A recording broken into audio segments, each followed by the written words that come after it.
अब हम एक महत्वपूर्ण प्रश्न के बारे में चर्चा करेंगे। प्रश्न देखेंगे सभी ध्यान से और समझेंगे, क्योंकि प्रश्न समझना बहुत आवश्यक है। मांग एवं पूर्ति में एक साथ परिवर्तन होता है। मांग एवं पूर्ति में एक साथ परिवर्तन हो रहा है। जब भी परिवर्तन शब्द आता है तो इसका अर्थ है कि वृद्धि भी होगी और कमी भी होगी, दोनों ही होंगे।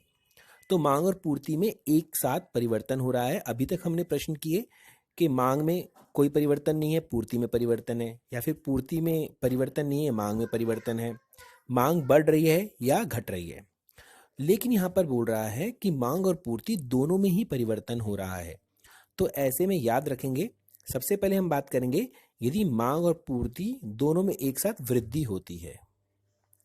वृद्धि के अंतर्गत 3 चित्र बनते हैं, आप देख पा रहे हैं, और कमी के अंतर्गत भी 3 चित्र बनते हैं।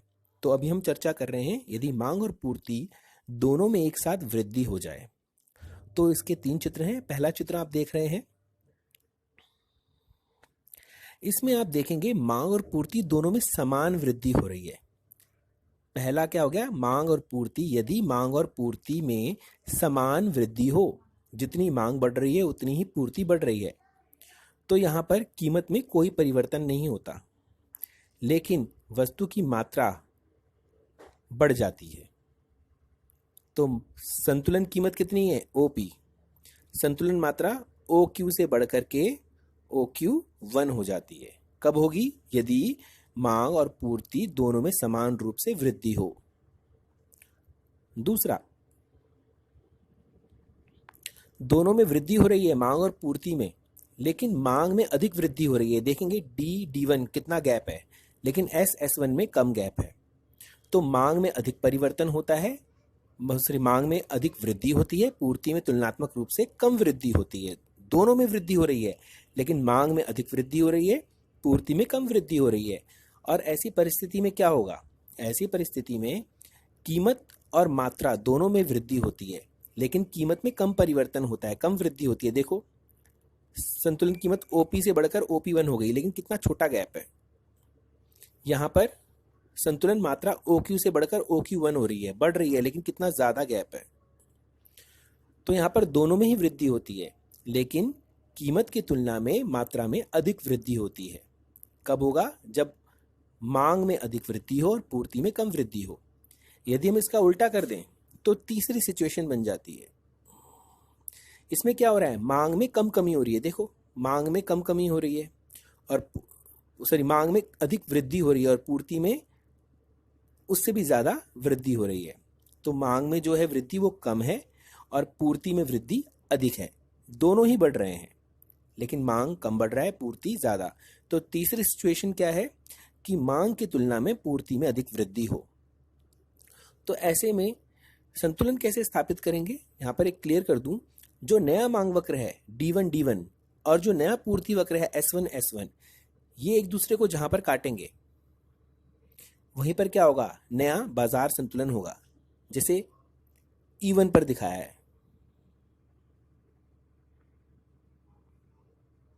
यहां पर क्या हो रहा है, D1 S1 एक दूसरे को काट रहा है। ऐसे तीनों चित्रों में है। तो पहला संतुलन कहां पर है, जहां पर D S एक दूसरे को काट रहा है। नया संतुलन कहां होगा, D1 S1 एक दूसरे को काट रहा है। तो यहां पर जब नया संतुलन बनाया तो क्या हुआ, कीमत में कमी हो गई। कीमत कम हो रही है, लेकिन मात्रा बढ़ रही है। आप देख सकते हैं, संतुलन कीमत OP से घटकर OP1 हो गया, लेकिन मात्रा OQ से बढ़कर OQ1 हो गई। तो यह सिचुएशन कब होगी, जब मांग और पूर्ति दोनों में वृद्धि हो, परंतु मांग में वृद्धि पूर्ति की तुलना में कम हो। अर्थात मांग में वृद्धि कम हुई है, पूर्ति में अधिक हुई है। तो यह सिचुएशन कब की है, जब वृद्धि हो किसमें, मांग और पूर्ति दोनों में एक साथ। अब मांग और पूर्ति दोनों में कमी हो जाए, मांग और पूर्ति दोनों में एक साथ कमी हो जाए तो क्या होगा, देखेंगे। मांग और पूर्ति दोनों में एक साथ कमी हो जाए तो भी 3 चित्र बनेंगे। अब हमें कमी करनी है मांग और पूर्ति दोनों में। मैं मांग में भी कमी कर रहा हूं और पूर्ति में भी कमी कर रहा हूं, तो किस और किसके का वक्र दोनों ही वक्र बाईं ओर खिसकेंगे, बाईं ओर मतलब इस दिशा में खिसकेंगे। तो यहां पर जितनी पहली सिचुएशन क्या है, जितनी कमी मांग में करेंगे उतनी ही पूर्ति में करेंगे, दोनों में समान कमी होगी। जब दोनों में समान कमी होती है तो कीमत में कोई परिवर्तन नहीं होता, लेकिन मात्रा घट जाती है। अब देखेंगे, पहला है डी और दूसरा है एस। दोनों ने एक दूसरे को काटा बिंदु ई पर, लेकिन जब नया मांग वक्र और पूर्ति वक्र है वो एक दूसरे को कहां काट रहे हैं, E1 पर। तो E1 से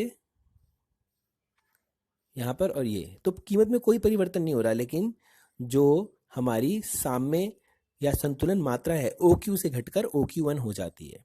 पहली सिचुएशन जहां पर मांग और पूर्ति दोनों में समान रूप से कमी होती है। दूसरी सिचुएशन, यहां पर भी दोनों में कमी हो रही है, लेकिन मांग में अधिक कमी हो रही है और पूर्ति में कम कमी हो रही है। तो मांग में अधिक कमी होती है, पूर्ति में कम कमी होती है। तो ऐसी सिचुएशन में क्या होगा, ऐसी सिचुएशन में दोनों में ही कमी होगी, संतुलन कीमत में भी कमी होगी, संतुलन मात्रा में भी कमी होगी।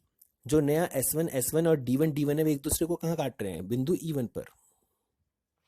और यहां से देखो P1 आया तो क्या हो गया, OP से घटकर OP1 हो गया, और यहां पर OQ से घटकर OQ1। दोनों ही घट रहे हैं, लेकिन कीमत में कम गिरावट हो रही है जबकि मात्रा में ज्यादा गिरावट हो रही है।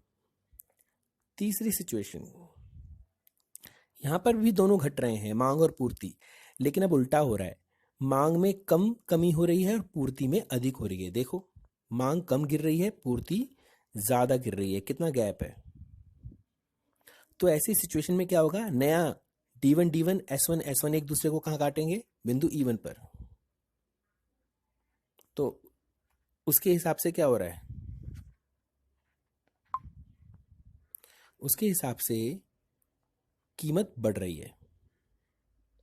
पहले कितनी थी OP, अब क्या बढ़ के OP1 होगी, देखो बढ़ रही है। लेकिन हमारी मात्रा क्या है, वो घट रही है, OQ से घटकर OQ1 हो रही है। तो यदि मांग और पूर्ति दोनों एक साथ घटते हैं, परंतु मांग की तुलना में पूर्ति अधिक घटती है, अधिक कमी होती है, तो साम्य कीमत बढ़ जाती है। जैसे कि दिखाया है चित्र में, OP से बढ़कर OP1, परंतु साम्य मात्रा घट जाती है, OQ से घटकर OQ1। तो यह पूरा एक प्रश्न है। इसमें किस तरह से प्रश्न आते हैं वह भी चर्चा कर लेते हैं, कि जब क्वेश्चन आए कि मांग और पूर्ति में एक साथ परिवर्तन हो जाए, तो आपको 6 चित्र बनाने हैं और 6 चित्र बना करके उन्हें एक्सप्लेन करना है। तो यह बहुत ही लंबा प्रश्न है, जो आ जाए तो आपको इस प्रकार से करना होगा। लेकिन अधिकतर क्या पूछा जाता है, यदि मांग और पूर्ति में एक साथ कमी हो जाए तो ये 3 चित्र बनेंगे, क्योंकि कमी के बारे में बता रहे हैं। या फिर मांग और पूर्ति में एक साथ वृद्धि हो जाए, तो ये 3 चित्र बनेंगे। तो इस प्रकार से आपको ये तीनों ही चित्रों के बारे में अच्छे से पढ़ना है। बुक में से सब पढ़ेंगे, चित्र किस प्रकार से बन रहे हैं उसे समझने का प्रयास करेंगे। नहीं समझ में आता है तो वीडियो दोबारा देखेंगे, उसकी बनाने की प्रैक्टिस करेंगे, जिससे कि आपको यह प्रश्न अच्छे से समझ में आ जाए। और कोई डाउट होता है तो मुझे मैसेज या कॉल करेंगे।